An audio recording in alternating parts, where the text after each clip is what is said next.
ज्यादा चर्चा उन 9 मंत्रियों की सीटों को लेकर है जो फिलहाल होल्ड पर हैं। इनमें कई बड़े नाम हैं, जबकि कांग्रेस ने टिकटों में देरी की वजह श्राद्ध को बताकर फिलहाल पल्ला झाड़ लिया। यह रिपोर्ट आप देखिए।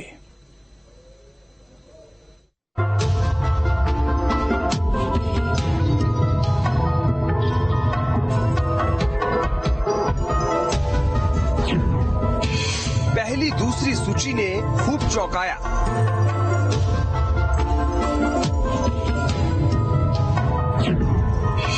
चौथी सूची में बीजेपी को सेफ गेम भाया।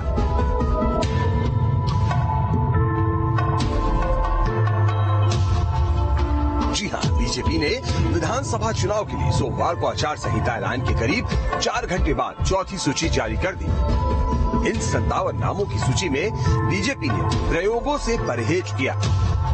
2 सूचियों में चौंकाने वाले निर्णयों के बाद इस सूची में संतुलित दांव चलकर वर्तमान विधायकों और मंत्रियों को ही मौका दिया गया।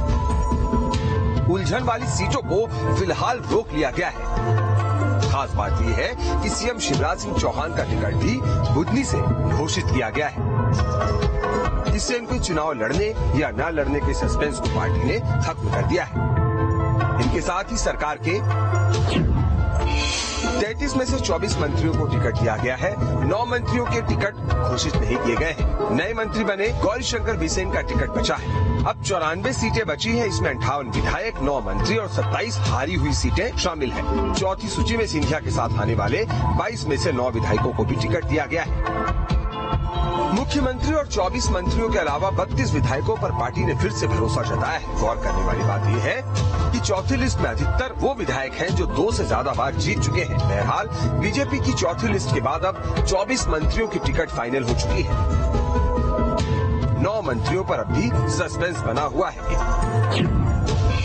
इंदर सिंह परमार, उषा ठाकुर, रामखिलावर पटेल, गौरीशंकर बिसेन, यशोधरा राजे सिंधिया, ब्रिजेंद्र सिंह यादव, ओपीएस भदौरिया, महेंद्र सिंह सिसोदिया और सुरेश धाकड़ के नाम शामिल हैं। देखिए, मेरे को ऐसा लगता है भारतीय जनता पार्टी पहले से कह रही थी कि हम यहाँ कुछ बहुत बड़े बड़े परिवर्तन देखने को मिलेंगे और गुजरात मॉडल सबके सामने था। जिस तरह से भारतीय जनता पार्टी के बड़े नेताओं में इस बात को लेकर थोड़ा सा वो था कि उनको शक था कि क्या परिवर्तन हो सकता है। देखिए, वहाँ बड़े बड़े नेताओं को, पूरे मंत्रिमंडल को, सीनियर नेताओं को पहले बिठाल दिया गया, फिर किसी और को मुख्यमंत्री बनाया गया और पहली बार के विधायक को मुख्यमंत्री बनाकर चुनाव लड़ा गया। तो गुजरात मॉडल कहलाया। उस गुजरात मॉडल के तहत मध्य प्रदेश में भी बहुत सारे परिवर्तन किए जा रहे थे जो पहली सूची में देखने को मिले, लेकिन उसके बाद की सूची में अचानक ये सारी चीजें नदारद हो गई। जिस तरीके से मुख्यमंत्री जी के बयान आ रहे थे, जिस तरीके से पार्टी में सुगबुगाहट हो रही थी, बड़े सीनियर नेता नाराज हो रहे थे, मेरे को लगता है भारतीय जनता पार्टी थोड़ा सा बैकफुट पर आई है और उसने उन्हीं सीनियर नेताओं पर दांव खेला है, जिसकी वजह से उनको लगता है कि साहब इन्हीं की वजह से हमें वापस यदि सत्ता मिल गई तो ठीक है, नहीं तो पूरा ठीकरा केंद्रीय नेतृत्व पर जाएगा।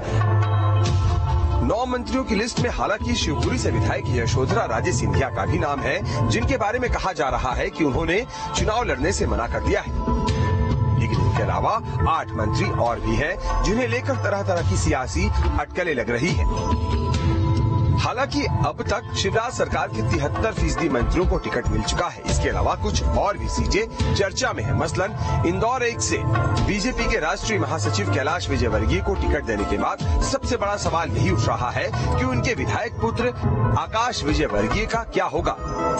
चौथी लिस्ट में इंदौर 3 का जिक्र नहीं है, जहां से आकाश विजयवर्गीय विधायक हैं। उधर बात करें कांग्रेस की, तो कांग्रेस 3 से 6 महीने पहले टिकटों के ऐलान की बात कह रही थी। वो कांग्रेस अब चुनाव की तारीखों के ऐलान के बाद भी टिकटों का ऐलान नहीं कर पाई है।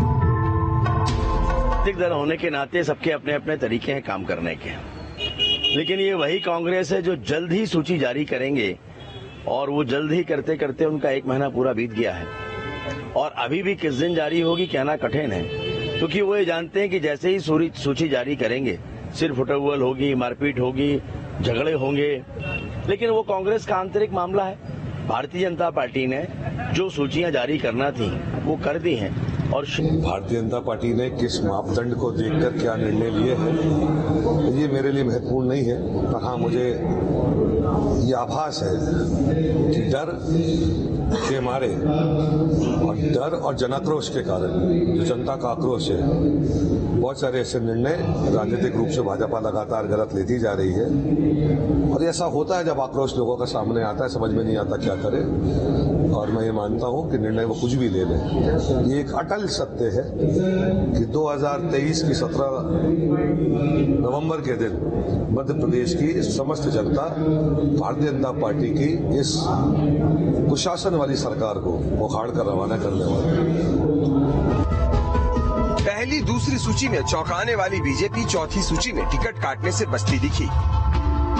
इस बार उलझन वाली सीटों को होल्ड कर दिया गया है।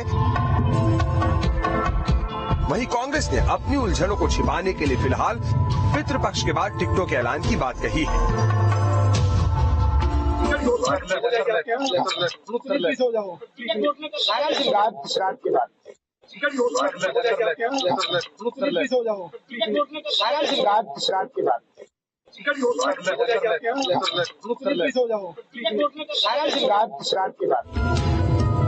मध्य प्रदेश में टिकट बांटने की तेज शुरुआत कर बीजेपी ने विरोधी टीम कांग्रेस को बैकफुट पर ला दिया था।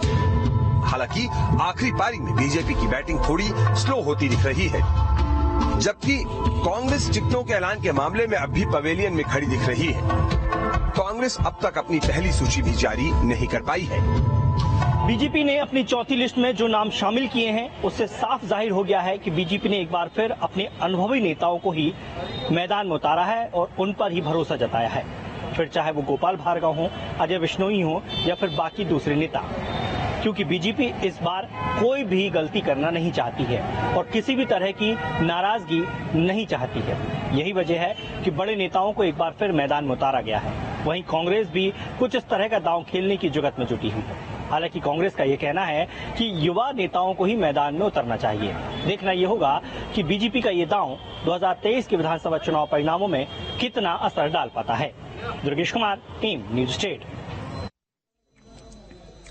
मध्य प्रदेश में विधानसभा चुनाव के दंगल में अब की बार कई ऐसे चेहरे हैं जो 20, 30, 40 सालों से हर बार मैदान में उतरते हैं। बीजेपी में जहां गोपाल भार्गव 9वीं बार मैदान में होंगे, तो कांग्रेस से अगर गोविंद सिंह को टिकट मिला तो ये इनका 8वां विधानसभा चुनाव होगा। मतलब युवा आबादी वाले मध्य प्रदेश में टिकटों के मामले में सियासी दल अनुभव पर ही दांव लगा रहे हैं।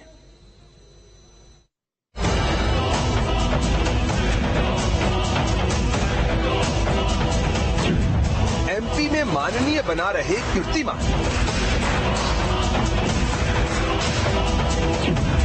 4 दशकों से लगातार लड़ रहे हैं चुनाव। जी हां, मध्य प्रदेश के चुनावी दंगल में कई उम्मीदवार ऐसे हैं जो दशकों से चुनावी मैदान में डटे हुए हैं। ऐसे नेता बीजेपी कांग्रेस दोनों में हैं। कई विधायक तो अब मानो कभी ना टूटने वाला रिकॉर्ड बना चुके हैं। बहरहाल सबसे पहले बीजेपी की चौथी लिस्ट पर नजर डालते हैं और जानते हैं कि इस लिस्ट में कितने उम्मीदवार पहले कितनी बार विधायक रह चुके हैं। तो बीजेपी की चौथी लिस्ट में एक बार के विधायक वाले 8 उम्मीदवार हैं, जबकि 17 उम्मीदवार ऐसे हैं जो 2 बार विधायक रह चुके हैं। 11 उम्मीदवार 3 बार विधायक रह चुके हैं। 8 उम्मीदवार 4 बार विधायक रह चुके हैं। 6 उम्मीदवार 5 बार विधायक रह चुके हैं। 4 उम्मीदवार 6 बार विधायक रह चुके हैं और 2 उम्मीदवार ऐसे हैं जो 7 बार विधायक रह चुके हैं, जबकि 1 उम्मीदवार ऐसे भी है जो कि 8 बार चुनाव पहले जीत चुके हैं। तो लिस्ट में 7 और 8 बार के विधायक भी दिख रहे हैं। अब उन नामों पर डिटेल में नजर डालते हैं। जानकारी के मुताबिक 8 बार के विधायक की बात करें तो रहली से मंत्री गोपाल भार्गव का नाम सबसे ऊपर है। वहीं 7 बार के विधायक की बात करें तो मंत्री विजय शाह और इछावर विधायक करण सिंह वर्मा का नाम इसमें शामिल है। 6 बार के विधायक की बात करें तो नरोत्तम मिश्रा, बिसाहुलाल, जगदीश देवड़ा, रामपाल सिंह का नाम इसमें शामिल है। 5 बार के विधायक की बात करें तो शिवराज सिंह चौहान, कमल पटेल, तुलसी सिलावट और प्रेम सिंह पटेल का नाम शामिल है। जबकि 4 बार के विधायक की बात करें तो भूपेंद्र सिंह, गोविंद सिंह राजपूत, राजेंद्र शुक्ला, गिरीश गौतम, प्रभुराम चौधरी, अजय बिश्नोई, ओम प्रकाश सखलेचा और राजवर्धन सिंह का नाम इसमें शामिल है। 3 बार से विधायक की बात करें तो विश्वास सारंग, प्रद्युम्न सिंह तोमर, संजय पाठक, मालिनी गौड़, रमेश मेंदोला, हरदीप सिंह डंग और विजेंद्र प्रताप सिंह है। 2 बार से विधायक की बात करें तो अरविंद सिंह भदौरिया, प्रद्युम्न सिंह लोधी, रामेश्वर शर्मा का नाम इसमें शामिल है। जबकि 1 बार के विधायक की बात करें तो राहुल लोधी और कृष्णा गौर का नाम इसमें शामिल है। हालांकि कांग्रेस में भी ऐसे कई चेहरे हैं। मतलब लाहौर से गोविंद सिंह 1990 से लगातार चुनाव जीत रहे हैं। गोविंद सिंह 7 बार के विधायक हैं और अब की बार वो मैदान में उतरे तो ये उनका 8वां मुकाबला होगा। देखिए, सब जाते हैं कि कांग्रेस में कहा कुछ और जाता है और होता कुछ और है। कांग्रेस में टिकट आने के 2 मुख्य आधार होते हैं। सबसे पहले गुटों का आवंटन, तो दिग्विजय कांग्रेस को कितना मिला, कमलनाथ कांग्रेस को कितना मिला, राहुल सिंह, अजय भैया, इन विभिन्न कांग्रेसियों को कितना मिला, ये अभी आवंटन हुआ नहीं है। ये राहुल गांधी के यहाँ अभी पेंडिंग है। और दूसरा जो नीलामी होती है कि किस सीट पर कितने पैसे किस नेता को मिलेंगे तब टिकट बिकेगा, वो शायद अभी नीलामी की प्रक्रिया भी अधूरी है। तो ये दोनों प्रक्रियाएं जब तक पूरी नहीं होंगी कांग्रेसी कोई टिकट घोषित नहीं कर पाएंगे। हमारी सूची रणनीति के हिसाब से उस समय पर आनी है जिस समय पर हमें उसे जारी करना है। कोई देरी तो हुई नहीं है। आचार संहिता कल लगी है। पिछले चुनाव मुझे याद है बीजेपी और कांग्रेस दोनों की सूचियां आचार संहिता के बाद आई थी। बीजेपी ने अपने पुराने जो थके थकाए चेहरे थे उनको उतारने का काम किया, जल्दबाजी में सूचियां जारी कर दी। न बीजेपी उसके अंदर कोई पॉलिटिकल विल दिखा पाई। सुना था कितने टिकट कटेंगे, वो नहीं आया। सबके सब वही रिपीट हो गए। कांग्रेस पार्टी की सूची तैयार है। अगर श्राद्ध पक्ष चल रहा है और कांग्रेस पार्टी श्राद्ध पक्ष में अपनी सूची जारी नहीं करना चाहती तो बीजेपी के पेट में क्यों दर्द हो रहा है? बहुत जल्दी सूची जारी होगी, आपके सामने होगी। एक लंबी सूची होगी, सर्वाधिक नाम तय हो चुके हैं, वो सामने आएंगे। बीजेपी अपनी चिंता करे।